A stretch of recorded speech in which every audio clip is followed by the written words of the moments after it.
इसके बाद है ट्रांसपोर्ट सिस्टम। देखिए, ट्रांसपोर्ट सिस्टम की ज़रूरत वहाँ पर पेश आती है जहाँ पर गैसेस को एक जगह से दूसरी जगह पहुँचाना हो, जैसे हमारे बॉडी में लंग्स में से पूरी बॉडी के सेल्स को पहुँचाना होता है, और इसी तरीके से न्यूट्रिशन को पूरे बॉडी में सर्कुलेट करना हो, या फिर इस तरीके से वेस्ट मटेरियल को कलेक्ट करके किडनी वगैरह तक पहुँचाना हो, तो इस पर्पज़ के लिए ट्रांसपोर्टेशन की ज़रूरत पड़ती है। अच्छा, हम लोगों ने एक चीज़ नोट की है कि इसके अंदर इतनी ज़्यादा कोई लंबी चौड़ी डिटेल है नहीं कि किसी मॉलिक्यूल को, सब्सटेंसेस को एक जगह से दूसरी जगह लेके जाना हो, कैरी करके लेके जाना हो, तो उसके लिए ज़रूरत पड़े। यही वजह होती है कि इनके अंदर कोई पर्टिकुलर किस्म का ट्रांसपोर्ट सिस्टम भी नहीं होता। इनकी गैस्ट्रोवेस्कुलर कैविटी ही होती है जो न्यूट्रिएंट्स को डिफ्यूज़ कर देती है, वेस्ट मटेरियल को रिमूवल का काम करती है, वरना इनमें अलग से कोई ट्रांसपोर्ट सिस्टम नहीं होता। जो भी ट्रांसपोर्टेशन का काम है गैसेस का, वो डिफ्यूजन के प्रोसेस से हो जाता है। इसके अलावा वेस्ट मटेरियल की रिमूवल या न्यूट्रिशन की डिफ्यूजन ये गैस्ट्रोवेस्कुलर कैविटी कर देती है, तो अलग से कोई ट्रांसपोर्ट सिस्टम इनके अंदर नहीं पाया जाता। इसके अलावा इनका स्केलेटल सिस्टम, अच्छा स्केलेटल सिस्टम इनके अंदर एक बड़ा यूनिक किस्म का पाया जाता है। वो कैसे? आप यहाँ पर एक चीज़ नोट करें कि ये एक्टोडर्म है, ये एंडोडर्म है, यानी outer layer ectoderm, germ layer या tissue layer, inner tissue layer is called endoderm. इनके बीच में कैविटी मौजूद है। तो क्या ये कैविटी होती है, खाली जगह होती है, क्या मामला होता है इसमें? असल में इस कैविटी के अंदर एक जेलेटिनस मास भरा हुआ होता है, यानी इस पूरी कैविटी के अंदर जेलेटिनस मास भरा हुआ होगा। That gelatinous mass is called mesoglea, उसको मीजोगिलिया कहते हैं।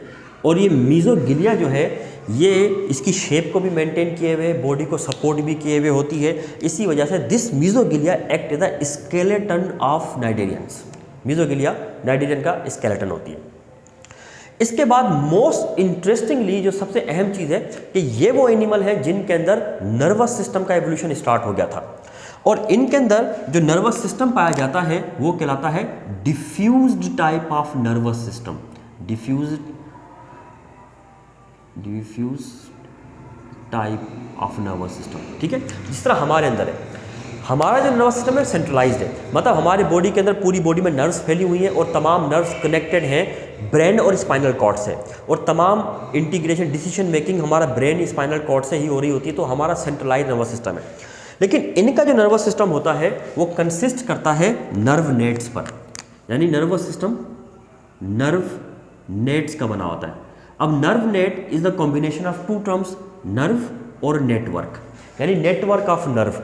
नर्व कहते हैं उन फाइबर्स को जो बॉडी के हमारे ऑर्गन्स को कनेक्ट कर रही होती हैं, किसके साथ? सीएनएस के साथ। जिस तरह मिसाल के तौर पे आपके रूम में फैंस लगे हुए हैं, बल्ब एंड ट्यूबलाइट्स लगी हुई हैं, जबकि इन तमाम चीज़ों को ऑन एंड ऑफ करने के लिए एक पैनल होता है।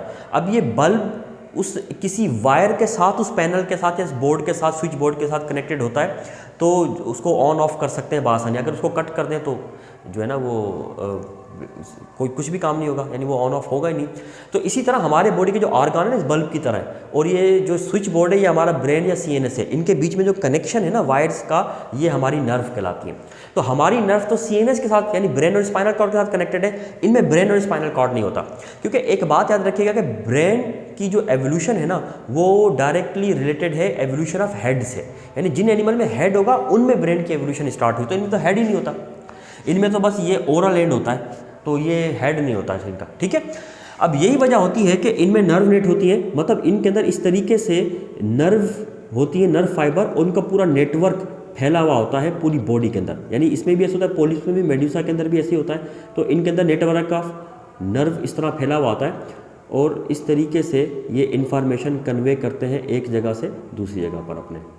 ये इस तरीके से पूरी बॉडी के ऊपर नेटवर्क ऑफ नर्व फाइबर्स होता है। तो इसमें नर्वस सिस्टम होता है, लेकिन हमारी तरह का डेवलप नर्वस सिस्टम नहीं होता, diffuse type of nervous system होता है। फिर आपसे कोई ये पूछ ले कि what do you mean by diffuse type of nervous system? Diffuse type of nervous system वो नर्वस सिस्टम होता है जो कंसिस्ट करता है नर्व नेट पर, यानी नेटवर्क ऑफ नर्व जो कि पूरी की पूरी बॉडी में इनके फैली हुई होती हैं और कंट्रोल करती हैं पूरे सिस्टम को। अच्छा, इस जो डिफ्यूज टाइप का नर्वस सिस्टम है इसके दो टाइप के रेस्पॉन्सेज होते हैं, एक तो जनरल, एक तो लोकल। यानी लोकल रेस्पॉन्स कहते हैं ऐसे रेस्पॉन्स को कि जिसमें बॉडी को जहाँ से स्टिमुलस मिले वहीं से रेस्पॉन्स हो जाए, ठीक है। और जनरल रेस्पॉन्स कहते हैं जिसमें पूरी बॉडी इन्वॉल्व हो जाए रेस्पॉन्स देने में।